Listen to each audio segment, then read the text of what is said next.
about vital signs.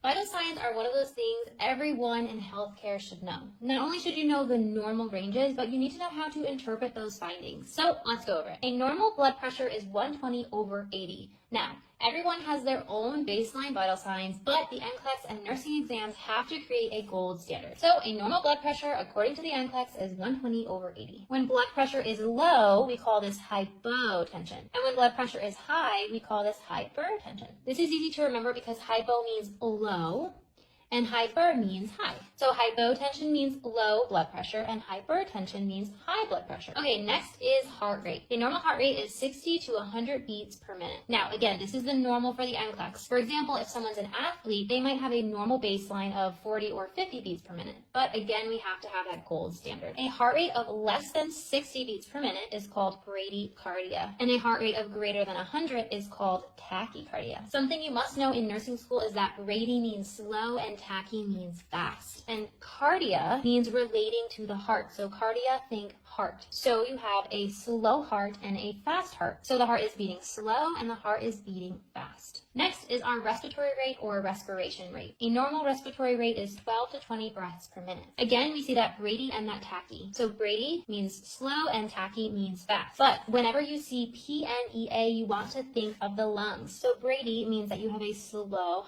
respiratory rate, and tachy would mean that you have a fast respiratory rate. Next is our temperature. A normal temperature is 97.8 to 99 Fahrenheit in an adult. Again, we have that hypo and that hyper. So hypothermia is less than 95 and hyperthermia is greater than 104. This can indicate the patient has a fever. Next is our oxygen levels. A normal oxygen saturation is 95 to 100%. But note on the NCLEX that COPD patients are expected to have lower O2 levels. This can be as low as 88%, and this would be considered typical and expected. When you have low levels of oxygen, you want to think hypoxemia. The tissues are deprived of oxygen. Okay, next is pain. Yes, pain is a vital sign. Even though it's subjective information, it's still considered a vital sign. This can be measured in numerous ways, but the most popular one known is the Wong-Baker faces, which look like this. You can find more nursing notes like this in the Complete Nursing School bundle. Happy studying, future nurses!